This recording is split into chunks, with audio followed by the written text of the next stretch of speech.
दयालु चिकू और ग्रीष्म ऋतु। खरा दिनर कथा। आकाशरे सूर्य देवता बहुत जोर रे किरण देउथंती। चौदिक धू धू करुथाए। चिक्कू नामक एक कुनी गुंडुची मूसा बहुत शोषिला थिला। से पानी टोपाए पाई एपट सेपट चाहुथिला। चिक्कू बगीचार गोटिए कणकू गला। सेठारे एक बड़ आंब गछ थिला। आंब गछ तले से एक छोट माटी पात्र देखिबाकू पाइला। सेही पात्ररे अल्प टिकिए पानी थिला। पानी देखि चिक्कू बहुत खुशी होई गला। चिक्कू पानी पीबाकू जाउथिबा समयरे पिक्की नामक एक कुणी चढ़ई उड़ी उड़ी सेठाकू आसिला। पिक्की बहुत क्लांत देखा जाउथिला।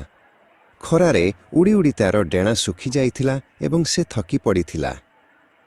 पिक्की क्षीण स्वररे कहिला, चिक्कू भाई मते टिके पानी देब कि? मो तंटी सुखी जाउछि, मु आउ उड़ी पारु नाही। चिक्कू प्रथमे टिके चिंता कला।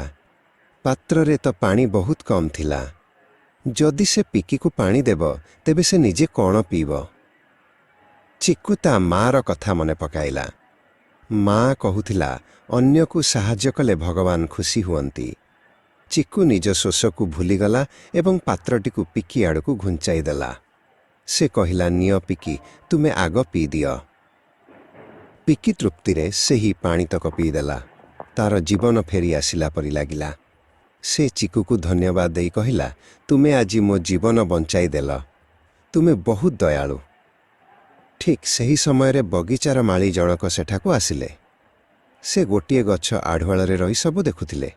से देखिले जे किपरि एक कुनी गुंडुची मूसा निज पानी तक अन्यकू देईदेला। माली जनक पाखकू आसिले एवं चिक्कू पाखरे थिबा सेही छोट पात्ररे थंडा पानी भरिदेले। केवल सेतिकी नुहे, से पाखरे एक बड़ कुंड मध्य रखिदेले एवं ताकू पानी रे पूर्ण करदेले। एबे चिक्कू एवं पिक्की मन भरी पानी पीले। सेमाने सेही थंडा पानी रे खेलिले एवं बहुत खुशी हेले। बगीचार अन्य पक्षी माने मध्य सेही बड़ कुंडरू पानी पीबाकू आसिले। चिक्कू शिखिला जे बांटिले किछि कमी जाए नाही, बरं अधिक मिली थाए। अन्य को साहाय्य करिबारे जेउ आनंद थाए, ताहा सबुठारु बड़ सुख।